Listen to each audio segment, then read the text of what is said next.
चंदेश चौक पर आयोजित राष्ट्रीय जनता दल के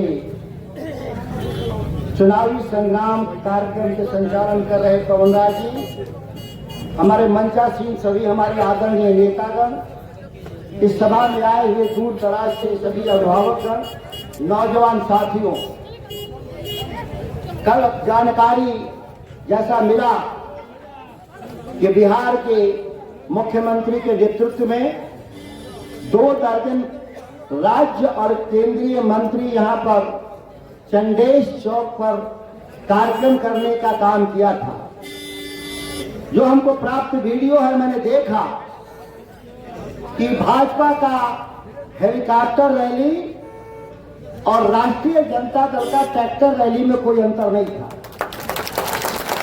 इससे जाहिर है कि भारतीय जनता पार्टी के और पूरा एनडीए का कुनबा जुटने के बाद भी क्या लोकप्रियता है।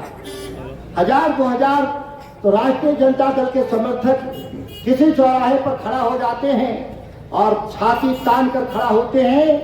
देश और राज्य की सत्ता के सामने झुकने वाले लोग यहाँ कभी नहीं रहे, ना ही सत्ता के पीछे चलने वाले लोग। पिछले 19 साल से हम विपक्ष में हैं, फिर भी हम जीतते हैं, क्योंकि जीतने वाले जितना काम करते हैं उससे 4 गुना ज्यादा हम विपक्ष में रहकर काम करते हैं। और जिस दिन हमारी सत्ता थी लालू प्रसाद जी के राज में, तो हमने सबसे ज्यादा काम करके दिखाया भी था। इस सरगाह की पावन धरती चंदेश चौक हमेशा से ही प्रगतिशील विचार के समाजवादियों का गढ़ रहा है। या कभी भी धर्म और जाति की राजनीति कभी नहीं हो पाया, और जो लोग किए वो हमेशा मुंह का खाने का काम किया।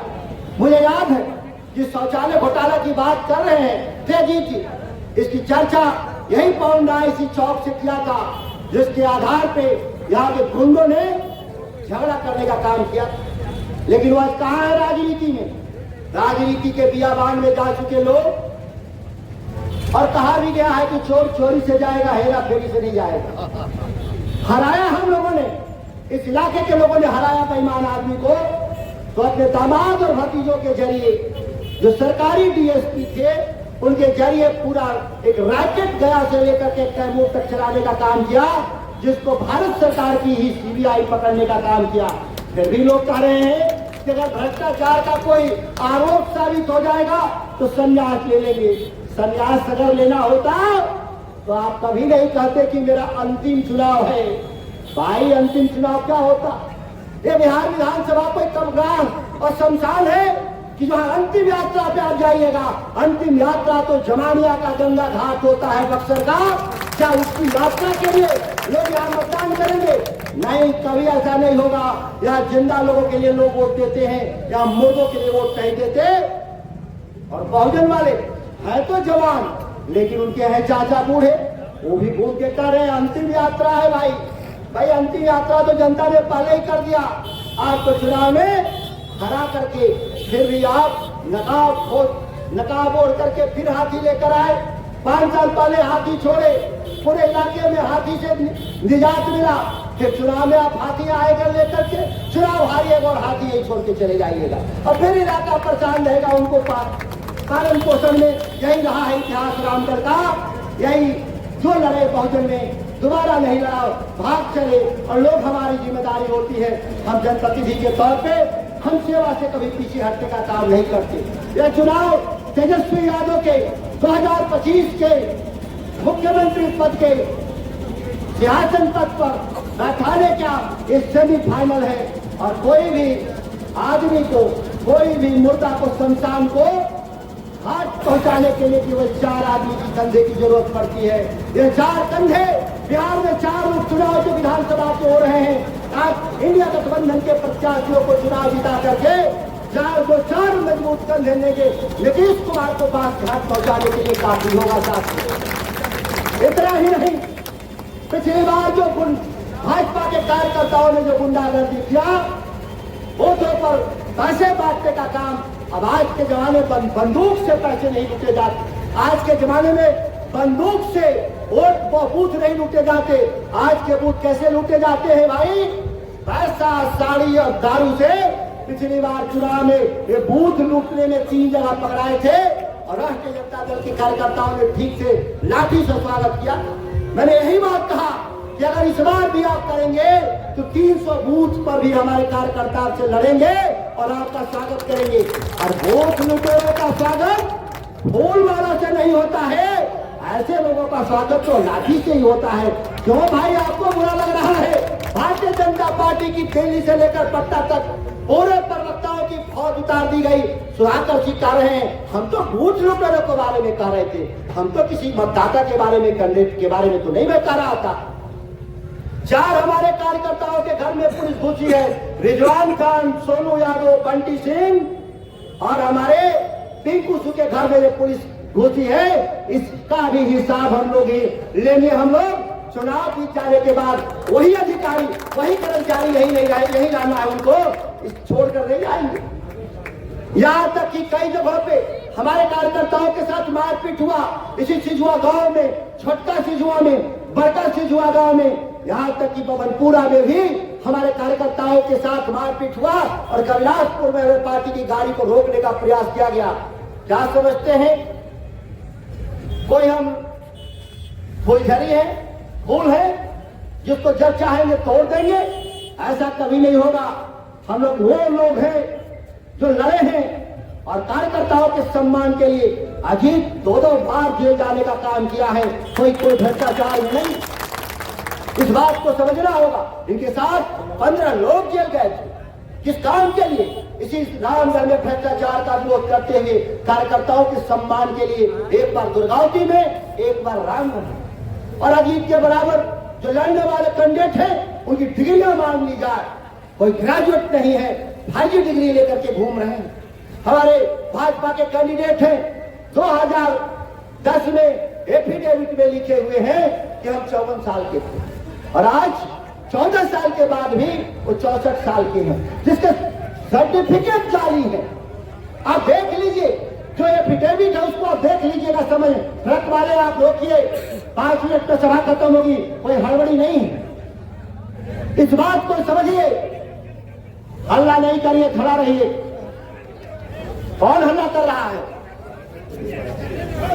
हल्ला नहीं करिए, इस सभा को होने दीजिए। आज जो बदमाशी करेंगे उनको ठीक कर देंगे। हम अभी प्रशासन आए हैं लॉ एंड ऑर्डर मेंटेन करने के लिए, झगड़ा करने के लिए। अच्छा आप गुंडागर्दी कर रहे हैं, आम आदमी से गुंडागर्दी करिएगा तो आपका भी इलाज होगा। मैं साथियों में कहना चाहता हूं इस बात को लेकर के कि जो लगातार जो गुंडागर्दी हुआ, हम इसका जवाब हम वोट के, बैलेट के, बटन के ताकत से देने का काम करेंगे। हमेशा हम लोगों की लड़ाई रही है, हम समाजवादी लोग हैं, हमेशा बुलेट का जवाब बैलेट से देने का काम किया है और फिर बैलेट से जवाब देने का काम करेंगे।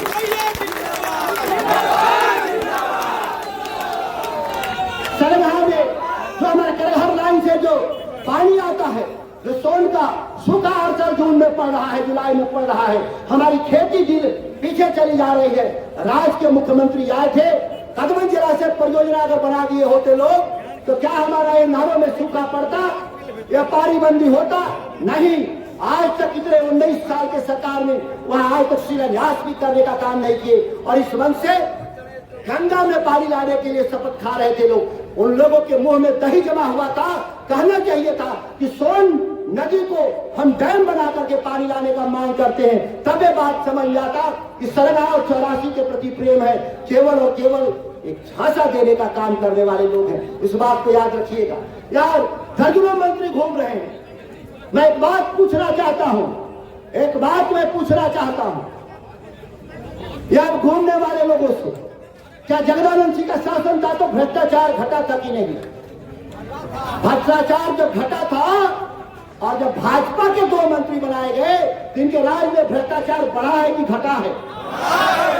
जब भ्रष्टाचार बढ़ा है तो नीतीश कुमार कैमूर के लूटने के लिए आप मंत्री बनाते हैं, कैमूर के विकास के लिए नहीं। ऐसे लोगों को भी हम लोग सही समय पर सबक सिखाने का काम करेंगे। इस बात को भाजपा वाले याद कर ले कि आपने जो लूटा है, ये सारे लूट का हिसाब होगा। और ये बालू वाला जो मंत्री, श्रम मंत्री कहते हैं, संतोष सिंह 550 करोड़ का बालू का घोटाला किया। ये किसने कहा? बिहार की सरकार नहीं, ये भारत की सरकार ने कहा। अपने ही पार्टी के मंत्री को 550 करोड़ के घोटाले में इसके 3 भाई जेल जाने के कगार पर हैं। अमित सिंह, आलोक सिंह, 2 बहुएं हैं, मैं उनका नाम नहीं लूंगा। वो कागज है, दस्तावेज है मेरे पास, मेरे गाड़ी में रखा रहता है। ऐसे लोग क्या इलाके के विकास की बात करेंगे? यहाँ पे दाखिल खारिज के तो छोड़िए, या परिमार्जन तो छोड़िए, यहाँ कागज का जब जाते हैं अंचल में मुंह देखने के लिए, मेरे कागज का फोटो लेने के लिए, उसके लिए भी घूस देना पड़ता है। नीतीश कुमार, जब आपसे कागज नहीं मिल सकता किसानों के लिए, तो आप किस काम के मुख्यमंत्री हैं? बिहार की जनता हिसाब चाहती है। सर्वे के नाम पे जो गुंडागर्दी हो रहा है, किसानों से अवैध वसूली हो रहा है, जो गरीब लोग हैं जिनके कागज फट गए हैं, उसका कौन ड्यूटी है? कानून कहता है कि सरकार कागज देगी। हमारे पास नहीं है तो दखल के आधार पर सरकारें कागज देंगी, लेकिन कहां मिल रहा? जब आप एक कागज नहीं दे सकते, किसानों को एक कागज का टुकड़ा नहीं दे सकते, तो आपको कोई नैतिक अधिकार अगर है सरकार चलाने का? नीतीश कुमार जी और भारतीय जनता पार्टी का ही मंत्री है, जो राजस्व मंत्री दिलीप जायसवाल, जो भाजपा के प्रदेश अध्यक्ष भी हैं, कोई अधिकार नहीं बनता है वोट मांगने का। और आप वोट मांगने आते हैं, गली गली घूम करके, जनता आपका नोटिस नहीं लेती। मैं रामगढ़ बाजार में बैठा था, व्यवसायियों से पूछा कि बाजार से कितने साइरन रोज बच रहे हैं? कहा कि भैया सैकड़ों साइरन बज रहा है आते जाते, जैसे लग रहा है कि कोई समस्या खड़ा गया हो, क्या हो। कोई समस्या नहीं। समस्या रामगढ़ के जनप्रतिनिधि हम जब भी बनते हैं, बिहार विधानसभा हिलता है। इसी भय से लोग चाहते हैं कि रामगढ़ से राष्ट्रीय जनता दल और समाजवादी बिहार विधानसभा में जो चैन की बंसी बजाते हैं, उनको हम चैन से बंसी बजाने नहीं देते। जरूरत पड़ता है तो सचिदानंद जी ने भी इस्तीफा दिया था, जयदानंद जी ने भी इस्तीफा दिया था, और सुधाकर जी ने भी इस्तीफा दिया था। आपको हिम्मत से नहीं जरूरत पड़ेगा, अजीत भी किसी कुर्बानी से पीछे नहीं हटेंगे। मैं आपको विश्वास दिलाता हूँ।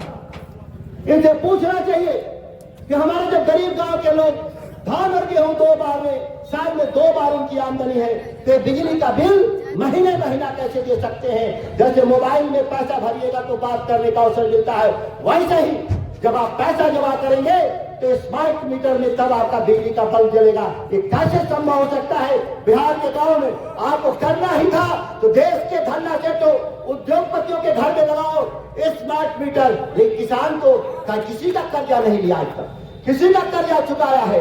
इस देश में 16 लाख करोड़ लोग देश के धरना से चोरे बैंक का लूट करके चले गए। इस देश का किसान एक भी पैसा नहीं लूटने का काम किया, अनापाई चुकता हम लोग करने का काम करते हैं, और देश को भोजन, सस्ता भोजन खिलाने का काम करते हैं। हम उन लोगों में नहीं है कि अवसर में आपदा ढूंढते हैं। ये जब भी अवसर आता है देश के धरना से, वो अपनी महंगे चीजों को महंगा करने का काम करते हैं। वही किसान उनको हमेशा सस्ता देने का काम करता है। यही देश की अर्थव्यवस्था का रीढ़ है। मैं आए हुए सभी लोगों का अभिनंदन करते हुए, स्वागत करते हुए, कल 11 बजे रामगढ़ के कॉलेज के ग्राउंड में आदरणीय तेजस्वी यादव, मुकेश सहनी, दीपांकर भट्टाचार्य के भाषण सुनने के लिए लाखों की संख्या में आने का काम करेंगे। इन्हीं अपील के साथ मैं अपनी बात को समाप्त करता हूं। जय हिंद, जय राष्ट्रीय जनता दल, जय इंडिया गठबंधन।